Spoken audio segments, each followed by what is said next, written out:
So, just a couple interesting things. So, I was looking there's Verboom, our little software thing that runs on the computer down there, gives some free resources every month. Two of them, I went ahead and got them. One of them is called The Gospel According to Moses. So, it's of course not anything ridiculous, but more an analysis of how Moses led the people out of Egypt, etc. So an interesting commentary for the time of Lent. If anybody was still looking for something to read during Lent, that might be a good thing to look at. Another recent publication. Sorry, go ahead. Yes? This is a book you ordered, or? It's a book that's inside of the Verboom software thing. So you'd have to find it there. And the other one is called Will Many Be Saved? And it's by Ralph Martin, interesting writer. And it's on the Second Vatican Council's real teaching about the implications for new evangelization and salvation. So, for those of you who have already studied the question of how do we understand, in a pastoral sense, salvation, how it's extended? Is it extended beyond the Catholic Church or not? Men's consciences, all of those questions. Another interesting opinion about those, certainly. Ralph Martin is a good theologian, but doesn't speak in the name of the Church. Interesting stuff. It says here, the question of whether and how people who have not had the chance to hear the gospel can be saved goes back to the beginnings of Christian reflection. It's also become a much debated topic in current theology. In Will Many Be Saved, Ralph Martin focuses primarily on the history of debate and the development of responses to this question within the Roman Catholic Church. But much of Martin's discussion is also relevant to the wider debate happening in many churches around the world. In particular, Martin analyzes the dogmatic constitution on the Church, so Lumen Gentium, the document from the Second Vatican Council that directly relates to this question. That's an interesting topic, and if you have a chance to look at that, it would probably serve you well. Let us continue with our study on Fortitude. Are we still on Article 6? I believe that we are on Article 7.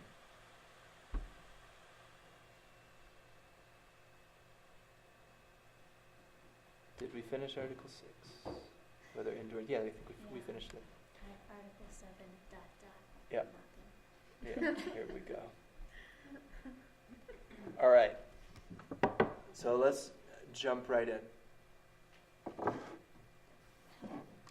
Whether the brave man acts for the sake of the good of his habit. Objection 1. It seems that the brave man does not act for the sake of the good of his habit. For in matters of action, the end, though first in intention, is last in execution.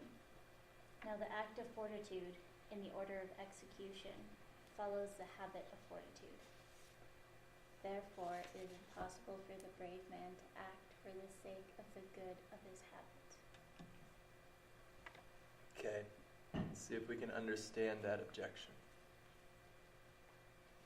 So there's a key phrase in here that's important to pull out. In matters of action, the end, though first in intention, is last in execution. Now, what's interesting about the virtue of fortitude? What's the end? You hold on in the dangers until death. Yeah. So that's a particularity about the virtue of fortitude. If you're going to hang on, it has to be until death. Well, once death has happened, the quote-unquote good of the virtue will have been reached only at that point. So let's reread one more time that objection, kind of bearing that in mind. It seems that the brave man does not act for the sake of the good of his habit. For in matters of action, the end, though first in intention, is last in execution. Now the act of fortitude, in the order of execution, follows the habit of fortitude. Therefore it is impossible for the brave man to act for the sake of the good of his habit. Okay, so how would you, anybody can jump in, how would you understand this objection? What is he objecting to exactly about fortitude?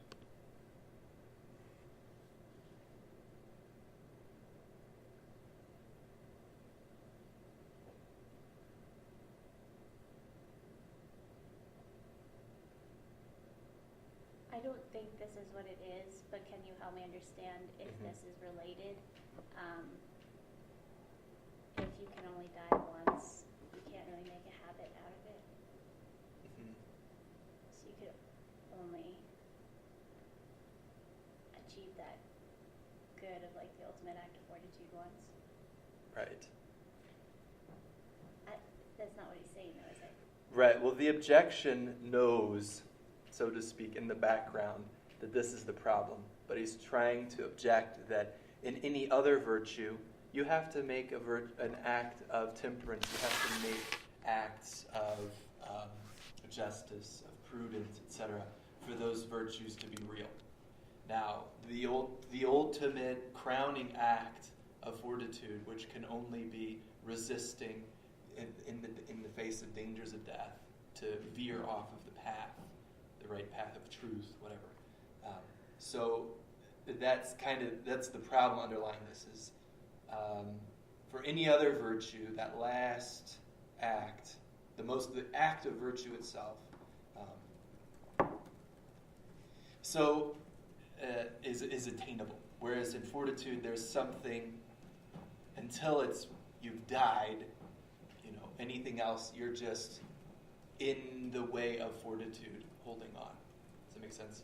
Mm-hmm. So this good of the habit itself becomes more important than the end that this habit would achieve, which is resisting even at the moment of death, the very moment when life is being taken away. You lost me in the last part. So the problem is,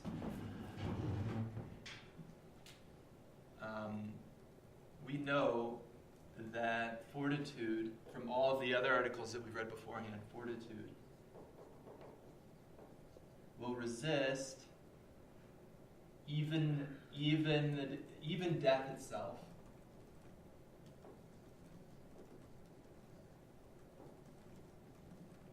All other dangers that could come that are like death, or that could lead to death.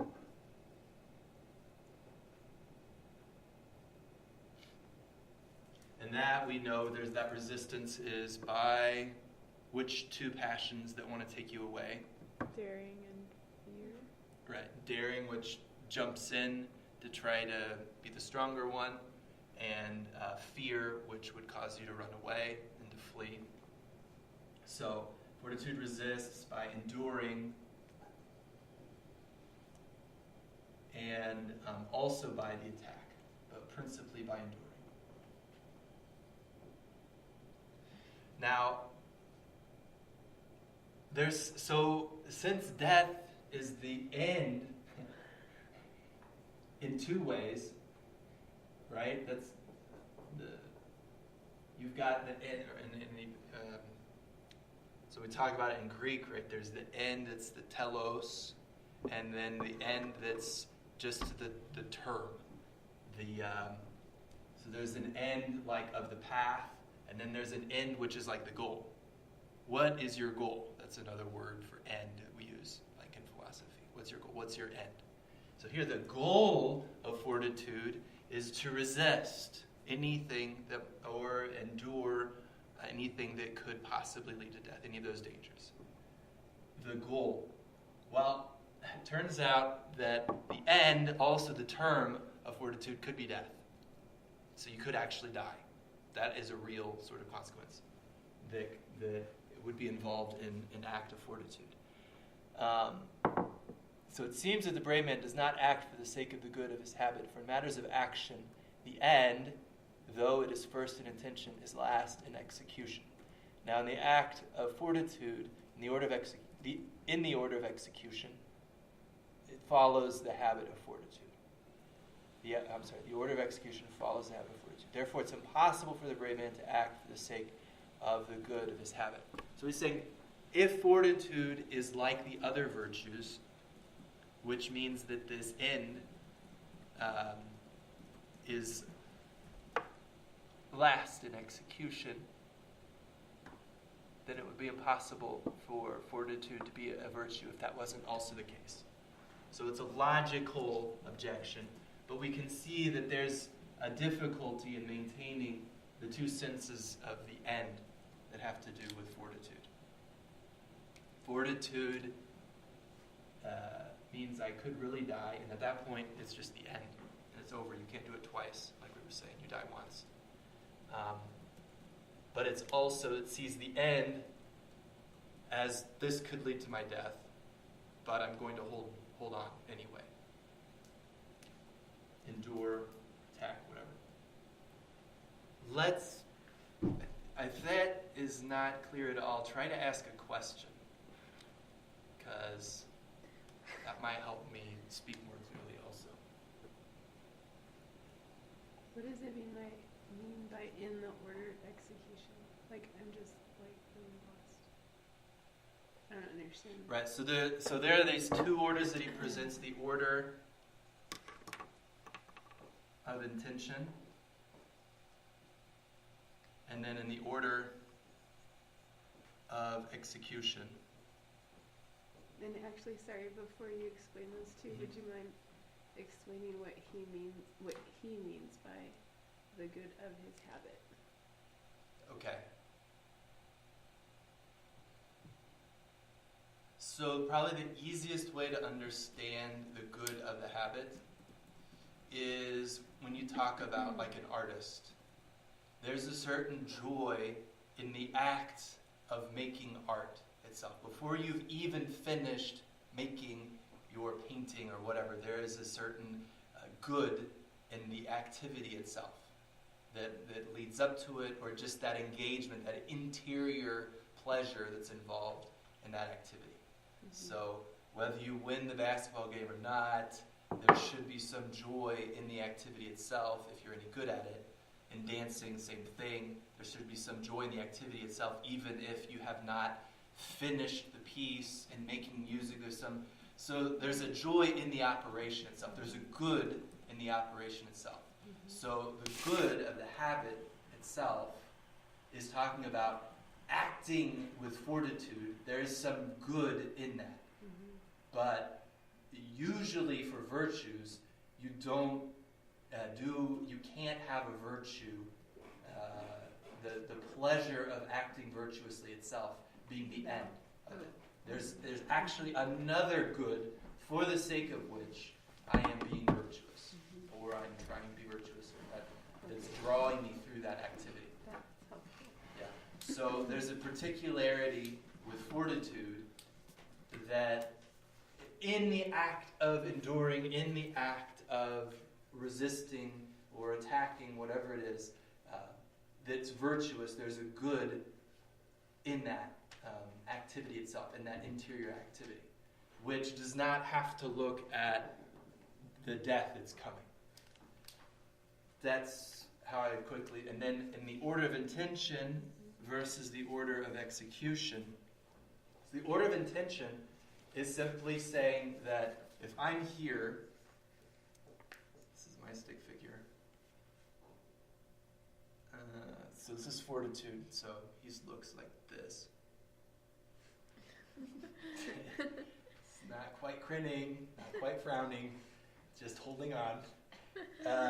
Now in the order of intention, that is directly looking at the good.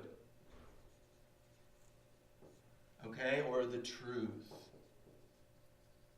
So, for example, my life is in danger. My life is good. So, in the order of intention, there's like, I have to prevent my death from happening, if I can. At the same time, without conceding anything that has to do with the good or the true, or what's true. So that's in the order of intention. That's what my spirit latches onto, so to speak. The order of intention. That's what's going to eventually pull me through whatever happens in the order of execution. Now, so the order of execution are the actual practical things that are happening in between me being here and getting drugged through whatever the circumstances are. So the order of execution has to do with those concrete either actions, which are not, it's not already the last concrete action, which would be in the end dying, but having resisted for the right reasons, having resisted well. Whereas in the order of intention, it immediately sees the good that I'm holding on to. And here, the order of execution is just the practical steps, or the practical, the concrete actions that are in the middle between an eventual possible death. Does that make sense? Ish. Mm-hmm. So do we understand the difference between the order of execution and the order of intention? Let's see if we can come up with an example, a practical example.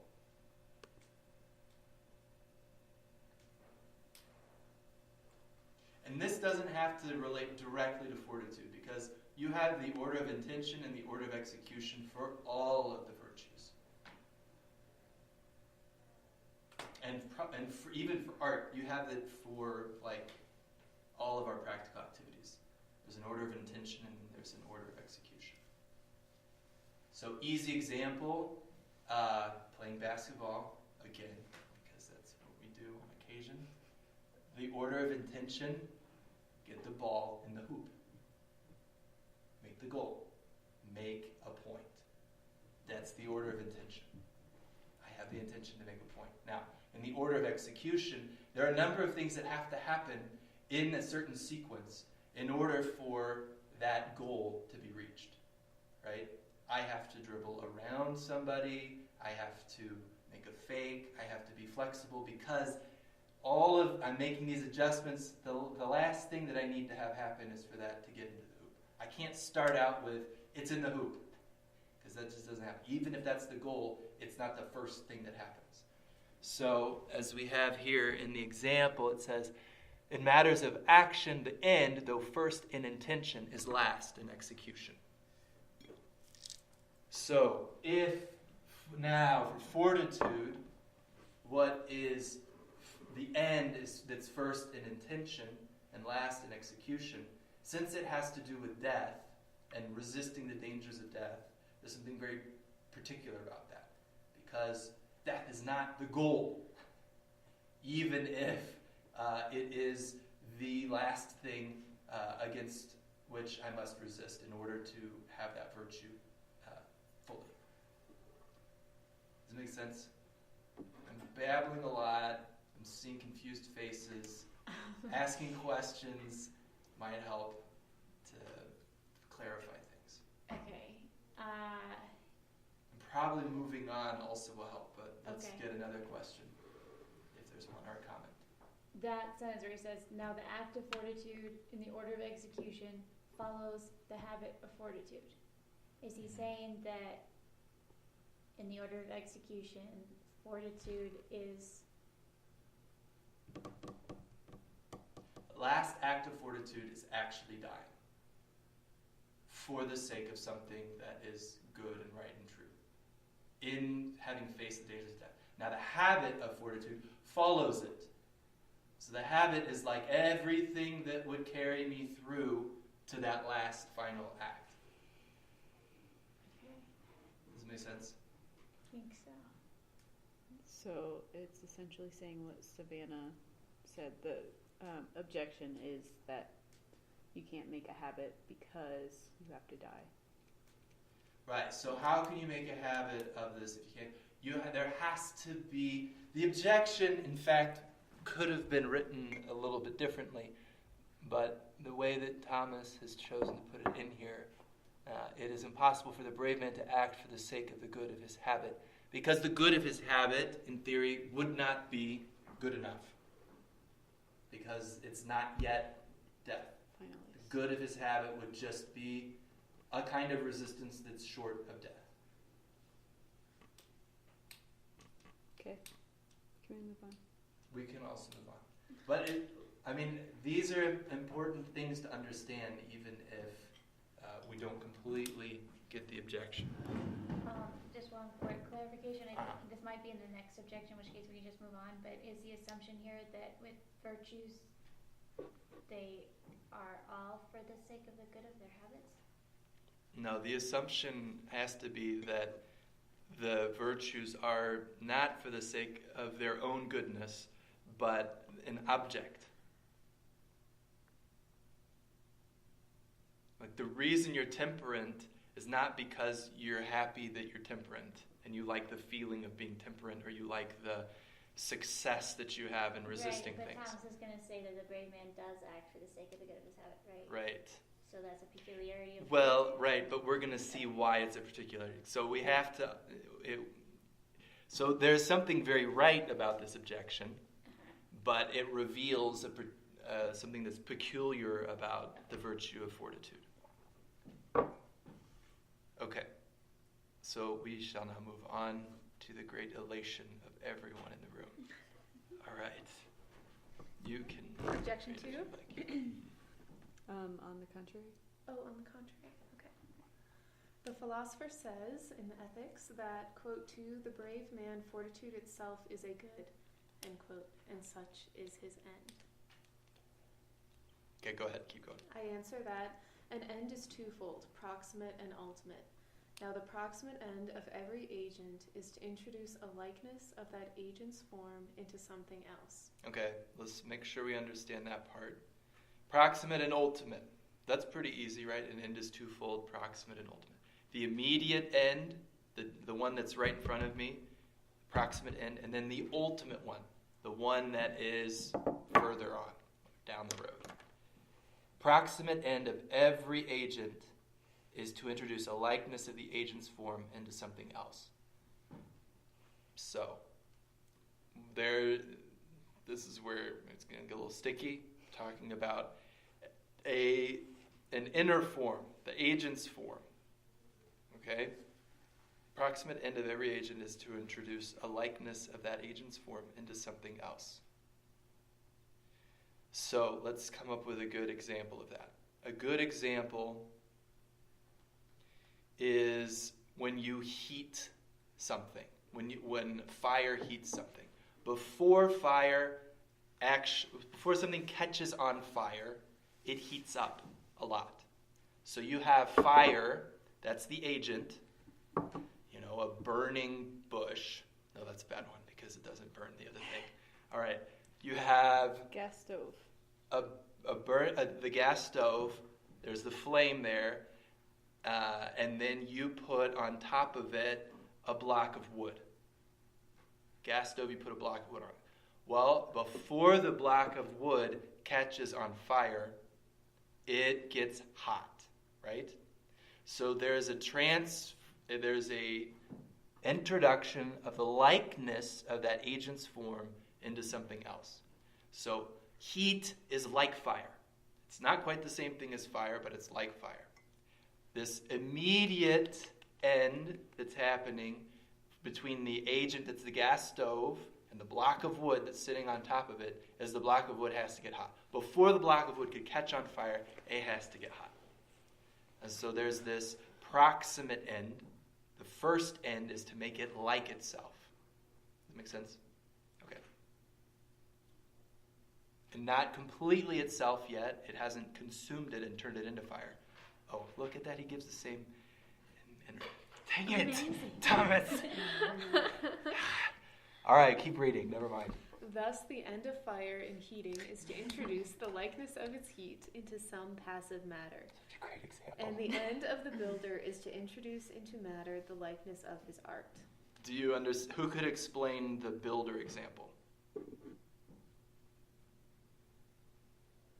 that his art is something that, is it that like it exists in its truest form, like in his mind or his soul or something, and then he's trying to make the closest approximation to that in his tangible art? Is that?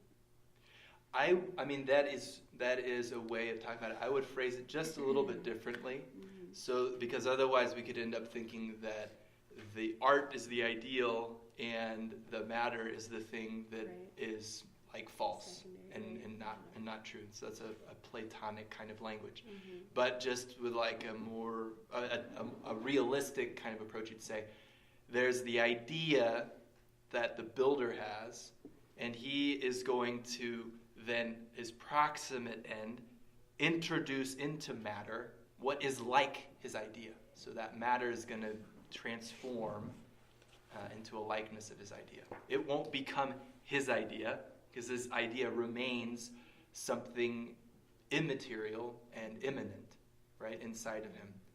But that as his idea is becoming in the matter that he's working with, there's a likeness to it. How do we know what was inside the architect?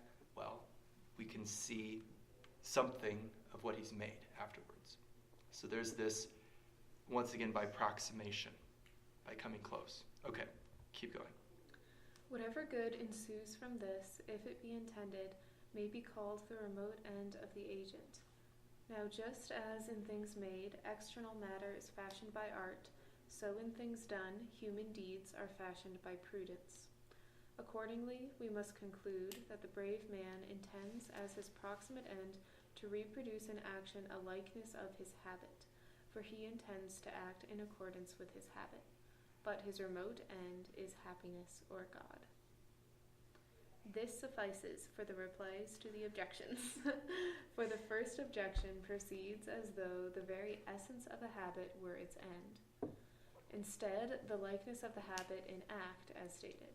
Instead of the likeness of the habit in act, as stated. Keep going. The other two objections consider the ultimate end. Okay. So let's try to understand that first objection with that context of the immediate end or the proximate end and then the ultimate end.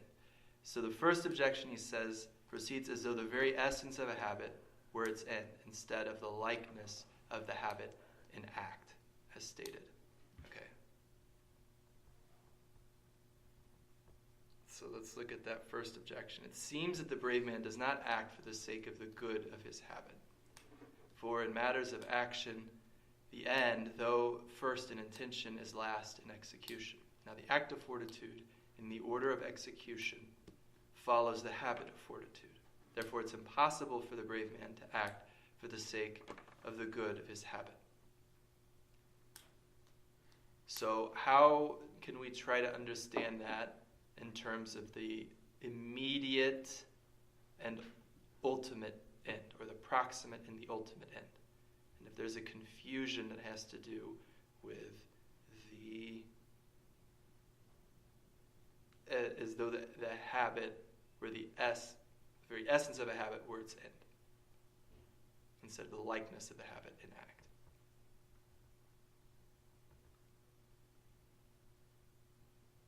Right? Because you've got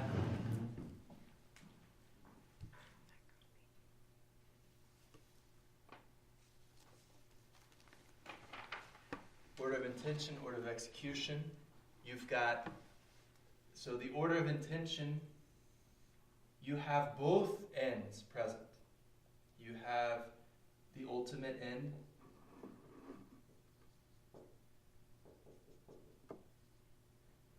and then also these proximate ends.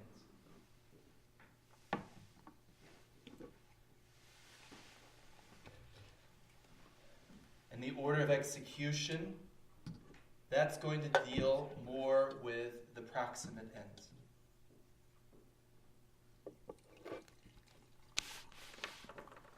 Now, St. Thomas says that the error consists in what? Seeing the proximate end as being the essence of the habit, not the imparting the likeness of it.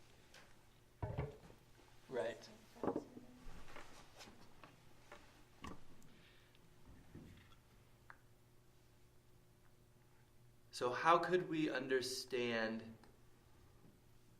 Let's try to understand an act of bravery, then, just like we were understanding that example of the architect and the example of fire. So let's come up with another example that uses bravery, but looks at maybe an immediate likeness that is not the end of the habit itself, but a likeness of the habit and act.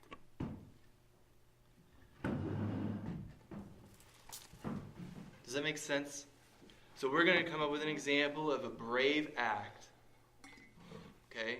Seeing how there is a difference between the essence of the habit and the likeness of that habit when it's in act.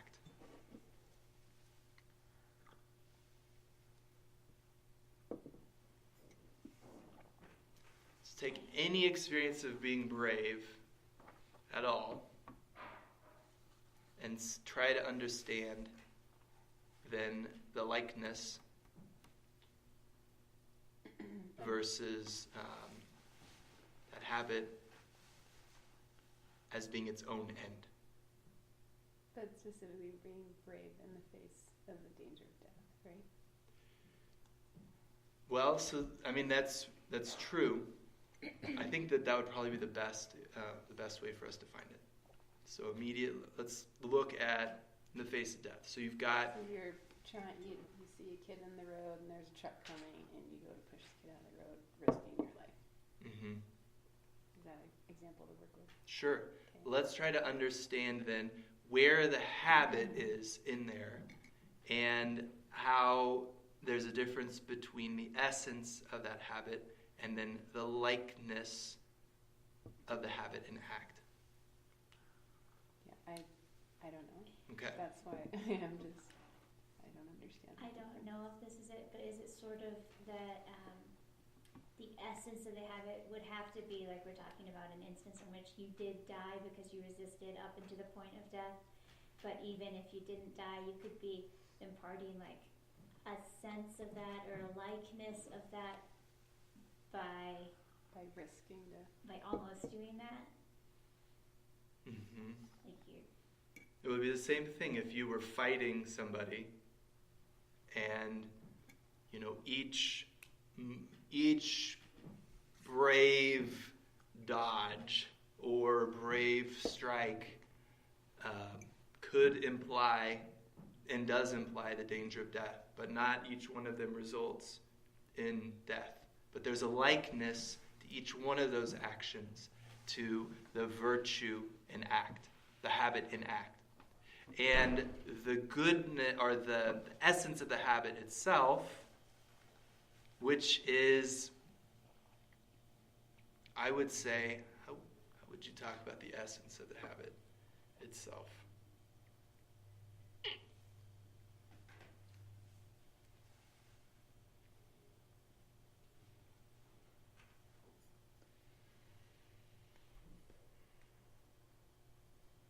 Like, is it true that it's not called fortitude unless the person actually dies? I thought it was that it's not called fortitude unless there is an actual danger of death. Right, but the actual danger of death, when no one dies, is a likeness. And I think that's what this article is trying to hone in on, is that the virtue there of fortitude is then found in that likeness of the habit in act. Yeah, that you were willing to risk your life even though you didn't die. Like the willingness and the activity. There has to be some kind of activity, not just the passive, because that's where it's talking about as though the very essence of a habit were its end. The essence of the habit means the part that remains, even when I'm not using it. The first objection proceeds as though the very essence of a habit were its end. So acting for the sake of the good of this strength that I have in me, instead of the likeness of the habit in act, as stated. So the likeness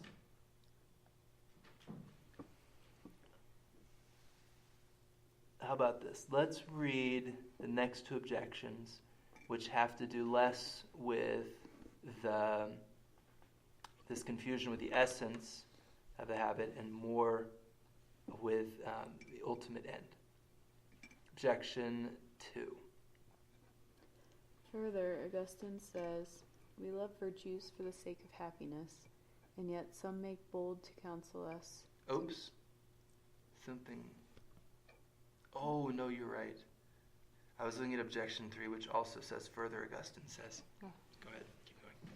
"We love virtues for the sake of happiness, and yet some make bold to counsel us to be virtuous, namely by saying that we should desire virtue for its own sake, without loving happiness. If they succeed in their endeavor, we shall surely cease to love virtue itself, since we shall no longer love that for the sake of which alone we love virtue. But fortitude is a virtue, therefore the act of fortitude is directed not to fortitude, but to happiness." Okay, so if this is a confusion that has to do with the ultimate end versus the proximate end, how would you reply to that objection?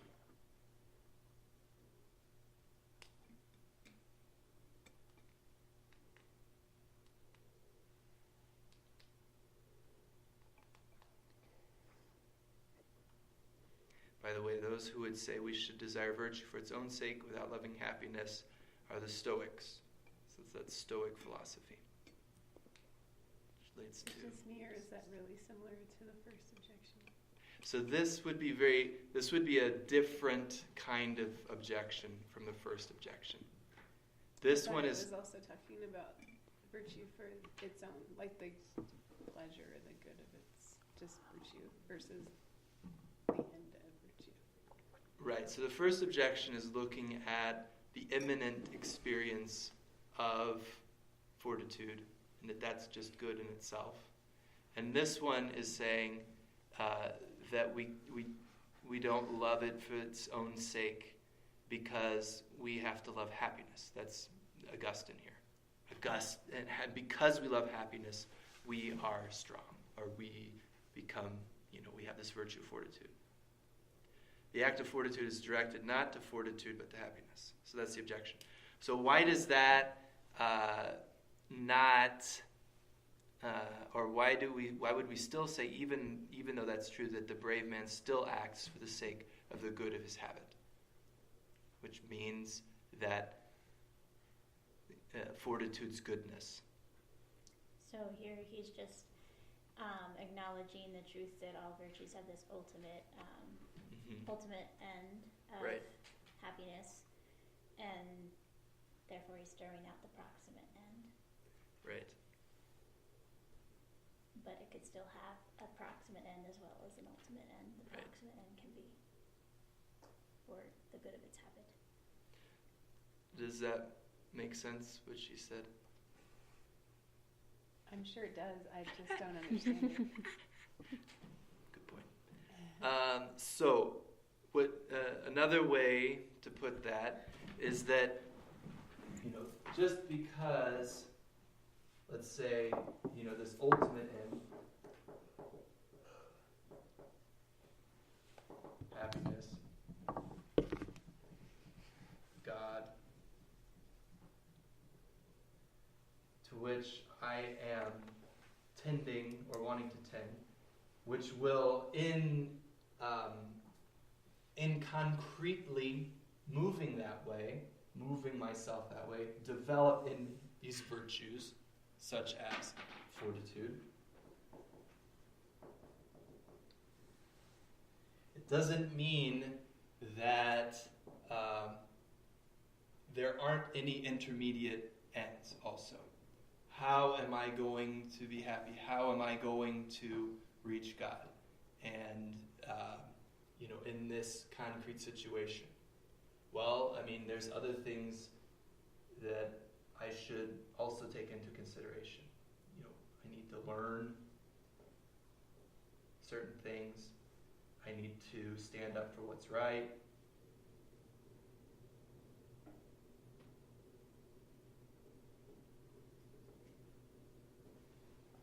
But all of these intermediate ends only make sense because of the ultimate end. But that doesn't mean that they just go away because they're secondary. They're still essentially part of that virtuous act. So, fortitude is a virtue. Therefore, the act of fortitude is directed not to fortitude, but to happiness. What it's throwing out in the interim is any of these, in the order of execution, these proximate ends that I'm coming up against. I have to defend yourself, defend your family.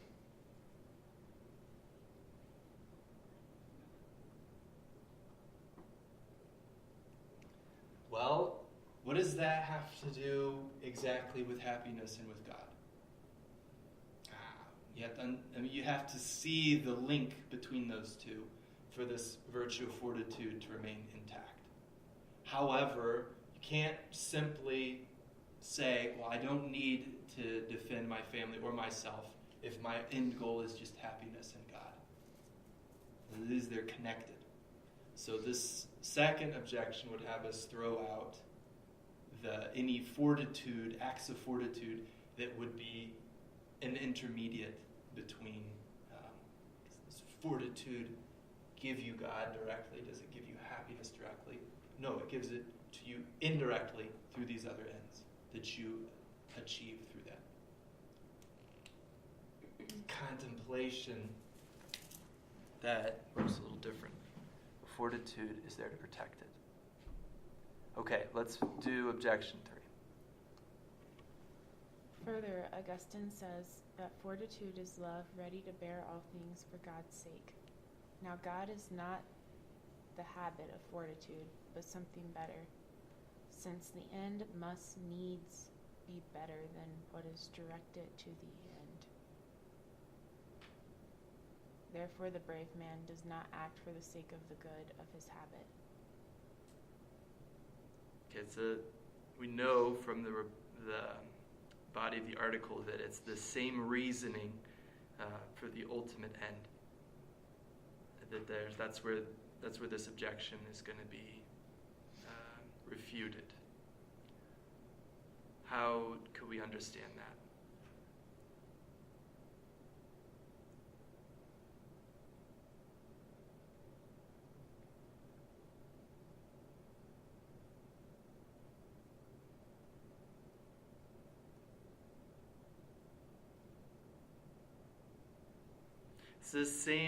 It should be the same difficulty as in objection 2.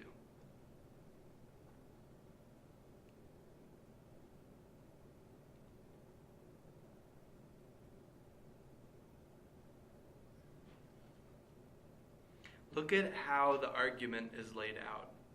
God is not the habit of fortitude. This is pretty strong language, right? So clearly he's setting up some kind of sophistic argument around that. God is not the habit of fortitude. Oh, well, yeah, God is so much better than fortitude, that fortitude is just kind of this gross thing that's absolutely not important or necessary. Stretches us way away from fortitude, right? That's just the rhetoric that's involved in the argument. God is not the habit of fortitude, but something better. The end has to be better than the means to the end, right? That's what is directed to the end. Therefore, the brave man does not act for the sake of the good of his habit. So, how does that last piece come in this objection?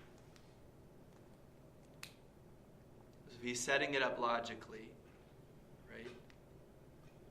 The best good is God. Fortitude is not the best good. Therefore,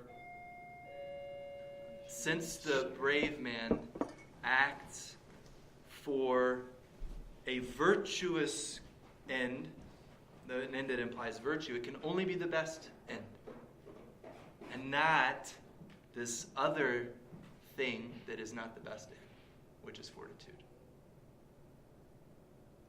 So he can't act for the sake of the good of his habit. Does this make sense? Questions, thoughts, comments? I'm just struggling, so I don't think it's worth taking more time. Okay. Like what you're saying sounds simple to me, but I'm just not following. So I think Okay. it's So if we were to put it, I mean, it's okay to move on. lay it out logically, right? Here's the objection.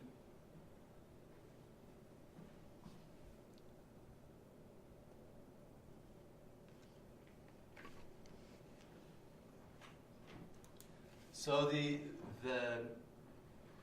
statement that the article starts out with is that the brave man acts for the good of his habit. All right, that there's a connection between his actions and the goodness that the habit of fortitude has in itself. So the article is saying that fortitude is good in and of itself, and that prompts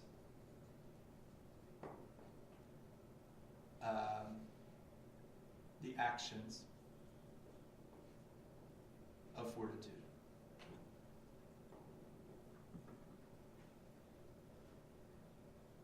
Now the objection is saying, hold on. God is the greatest good. God is not fortitude. And God is in fact the greatest good.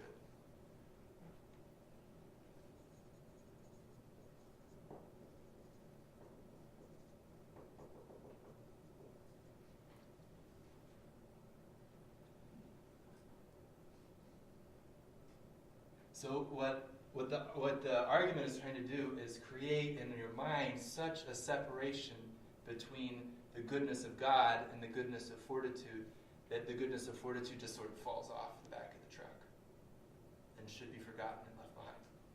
God is not fortitude, but something much better. The end has to be better than the means. And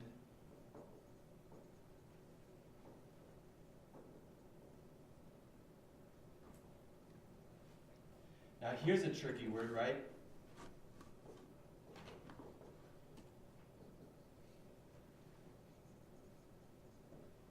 Better.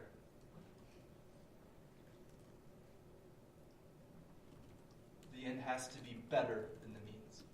What does that mean exactly logically? It's not really a great... we're talking about things that are very different. Because a good means and a good end are necessarily two different realities. You're not even dealing with the same kind of thing. You know, if it's, let's look at some good means. What is a good means for learning? Studying, reading, trying something new. Okay.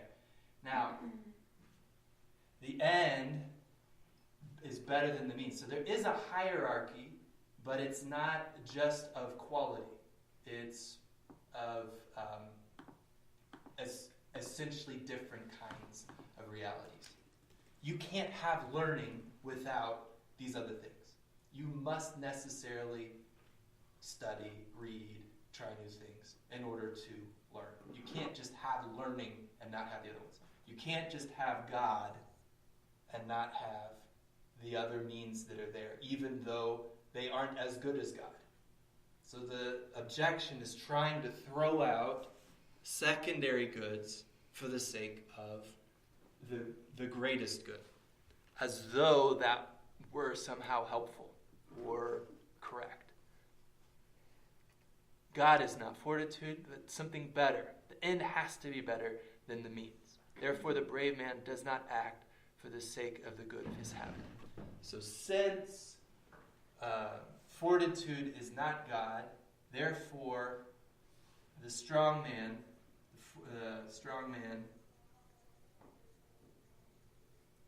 fortitude, fortiter, the strong man cannot act for anything less than God.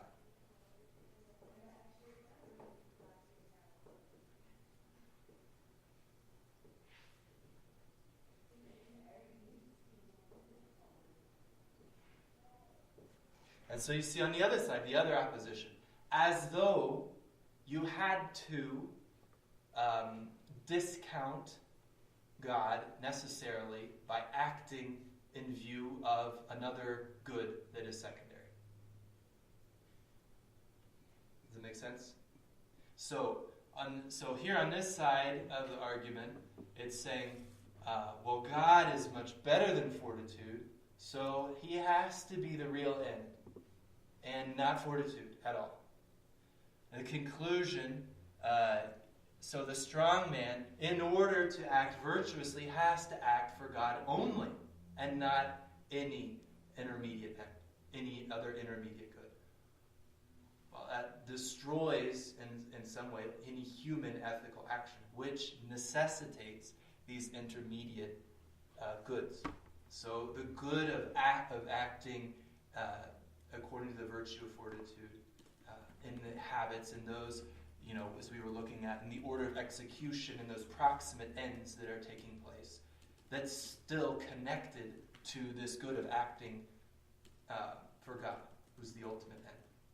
So the objections are trying to create a separation that should not exist, and that in our experience of ethical actions, if we are realistic, we understand that we can't just throw out everything that happens in between. Our life, we're not angels, we don't exist in a pure act of contemplation. There's lots of things that have to happen in the middle. Yeah, good. Okay, fine. Wonderful. Was that creature again? The lemur? No. No, I was going to say the prairie dog, I think. Oh. The stunned prairie dog. Isn't it a... It's a meme. Yep. Good. Okay, what time is it? 5 minutes. Why don't we just read the beginning of the next article and have begun that. So, Article 8. Oh, I wasn't thinking of that one. There's a meme that goes with that one that says something like, I made my coffee with Red Bull today, and now I see noises or something, or I hear. See noises? Yeah. Is it my turn? Yes, Kevin. Isn't it? Sorry. Who's this? It's great. We have 4 minutes left. Whether the brave man delights in his act. We proceed to the 8th article. Objection 1. It seems that the brave man delights in his act, for delight is the unhindered action of a connatural habit. Now the brave deed proceeds from a habit which acts after the manner of nature. Therefore the brave man takes pleasure in his act. So, interesting objection, at least, because does that mean that acting bravely is disagreeable? This is the contrary. That's kind of where I would head with that. Huh? It's not delightful. If it's not delightful, is it the contrary? Right? It seems that the brave man delights in his act. For delight is the unhindered action of a connatural habit. So where might you see? So there's delight in what other kinds of virtues? Or what other kinds of activities? We mentioned a few about 20 minutes ago or so. Talking about how art itself, the activity itself, is delightful, agreeable, nice. When you're studying and you finally understand something, there is some kind of relief or joy or delight in that. Now, so it seems that the brave man would also delight in his act, just like with the other activities. Right? Wouldn't he feel great when you finally stood up the right way to whatever the, danger was? But like the other activities, there's not fear of death. That's Kinda true. different. It's not really dealing with the fear of death, is it? So I think that's pretty good response to that objection. If you're having to be brave, you're not in a situation that kind of allows for rest until you're out of the situation completely, in which case you're no longer acting bravely, right? Once the danger is past, the necessity for that virtue has also passed. The necessity for the act of that virtue is also passed. So if there's peace, then there's no longer, anyway, I guess you get the point. So, we'll come back to this one next time.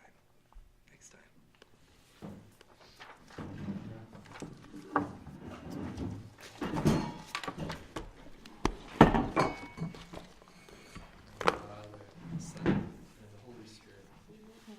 Hail Mary, full of grace, the Lord is with thee. Blessed art thou amongst women, and blessed is the fruit of thy womb, Jesus. Holy Mary, Mother of God, pray for us sinners, now and at the hour of our death.